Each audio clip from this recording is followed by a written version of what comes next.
Hey, my name's Ryan. Today I'm gonna take you through my Wednesday day of training. Here we go.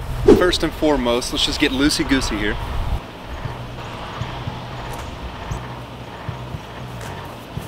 Key to any good warm-up is simply just getting sweaty. Increasing your body temperature is the catalyst for a cascade of physiological benefits. Did you like that? Catalyst of a... No, wait, I said, wait, what? Cascade. Catalyst for a cascade.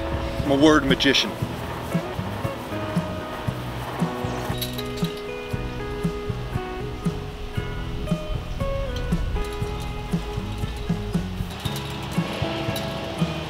Alright, what you're going to find in this video and why you're going to find this session structured the way it is in this video is, first and foremost, some extensive plyometrics.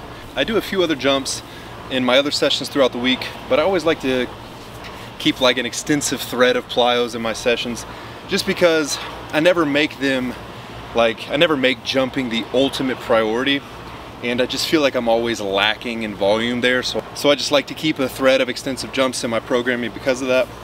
Then we're gonna get into some gassers, and I'm gonna do 3 rounds, and we're gonna go for 30 to 60 seconds a piece per round. I don't have a way to time myself, so I'm just thinking like 10 to 20 yard space, and probably do like 5 touches on each space, and we'll just see what kind of time that adds up to. And then we're gonna get into some upper body training, specifically some pressing, and then a whole lot of just like what you would normally call assistance exercises. All right, so let's get started with the plyos.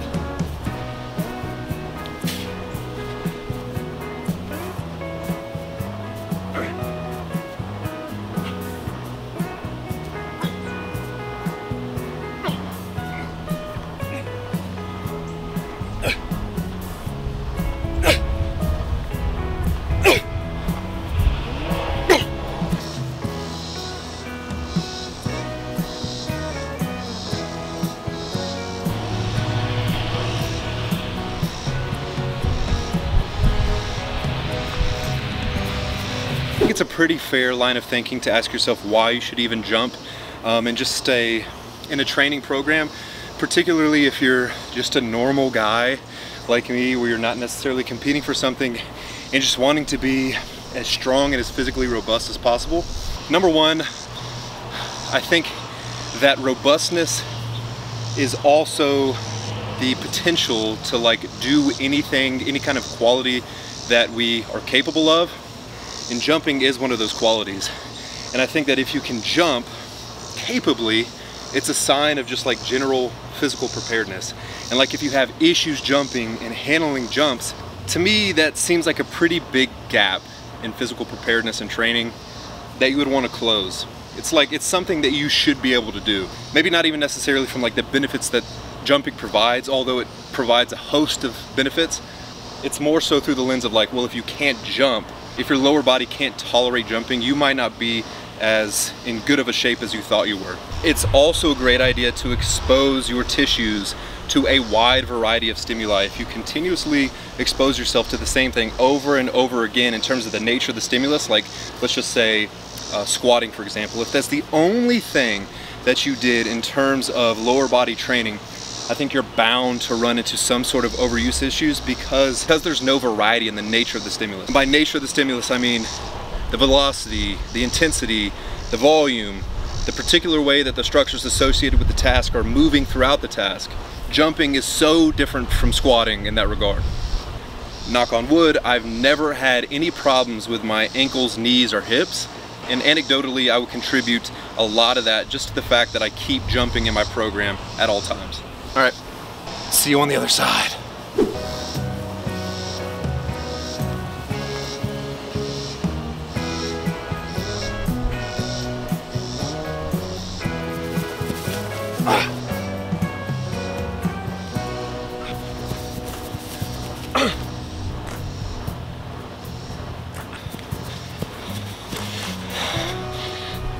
Hey, that wasn't so bad. Just kidding.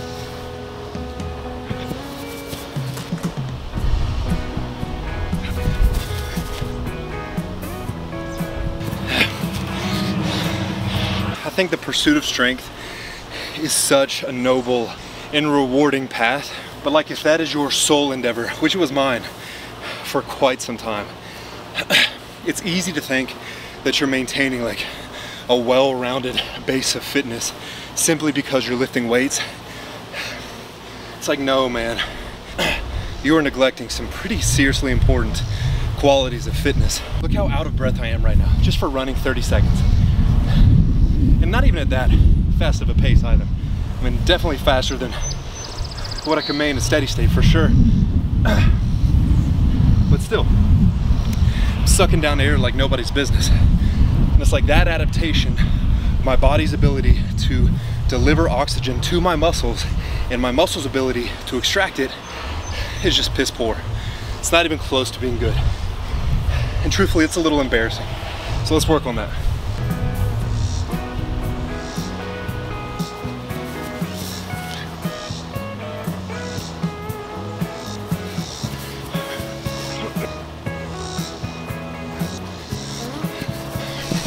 All right, while I'm sitting here and catching my breath a little bit, I want to explain why this day is structured the way it is and give you some insight into how I view programming. So it's very important to myself and to the programming that I give my clients that the people doing it are actually capable of getting through the programming, not only from a physical perspective, but also from a psychological one. So Mondays and Fridays of my week are categorized as high intensity days where the nature of the exercises are extremely demanding on the body and on the mind. Think Olympic lifting, think squatting and deadlifting. There's only so many days of the week that I feel that we can handle training like that, particularly making sure that we're separating those days by at least 48 hours. And that's taking a page out of James Smith's book, The Governing Dynamics of Coaching. And it's like, if every single day was a high intensity day, then there's really no time allocated to recovery. And this is even more important from a psychological perspective than a physical one, in my opinion, because those Olympic lifts, those squatting and those deadlifting sessions are so demanding on the mind to get through. They require a lot of grit, they require a lot of focus.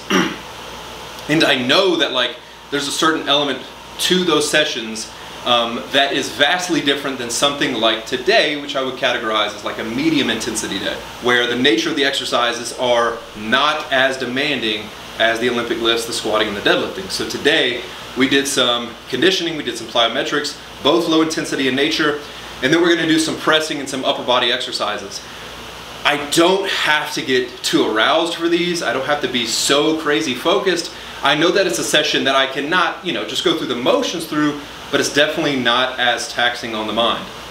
And so going back to my original point, it's important to me that I create training that I feel like we can mentally get through, because I find this concept that, and I'm sorry if I butcher his name, Hans Selye, S-E-L-Y-E, the father of the general adaptation syndrome, in his work, in his first paper, he mentioned this concept of adaptation energy. And although this is a very generalized way of thinking about stress, I think it's extremely practical from a psychological perspective, in that it's hard as a human being to try to determine how much stress we could handle when we categorize it into all the various types of stress that we could potentially experience. Life stress, training stress, work stress, so on and so forth. Whereas if we just think about it in terms of this one entity, adaptation energy, it's like easier to distinguish between if we're going too hard or if we're going too easy, if we're kind of like right on the money. And if you do a bunch of high intensity sessions back to back to back to back to back, you'll quickly realize, unless you're just a freak of nature, you are quickly depleting your body's adaptation energy. And I put that in quotations because like it's not a real concept probably from a physical perspective, but again from a psychological one, I think it's actually pretty practical. So the point is, make training that you can get through physically and psychologically. The way that you then interpret that training as an experience is probably just going to be better overall. Larson press, 3x5, feet up in the air. Let's get some.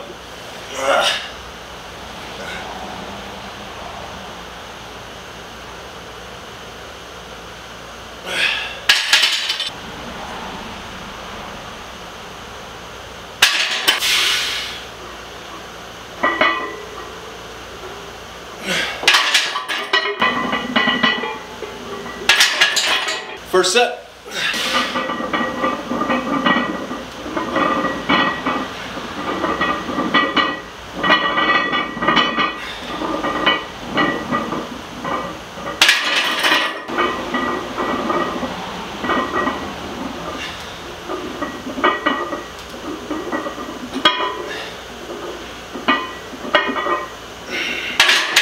For a set of 5.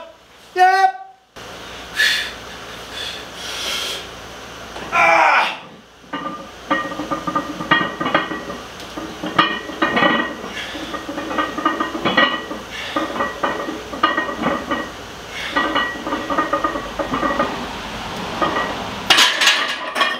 Yep, buddy.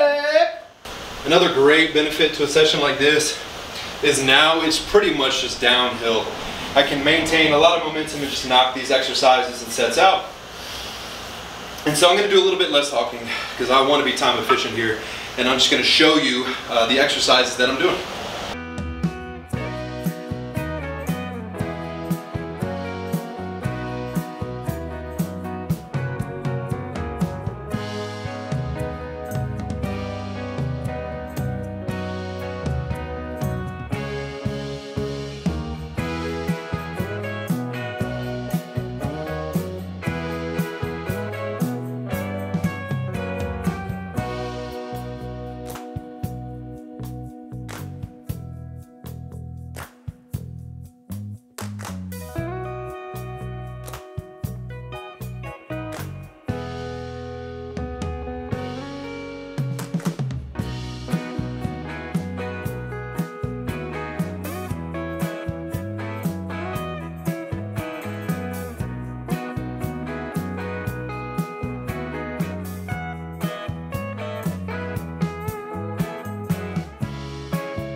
And there you have it, a great Wednesday session.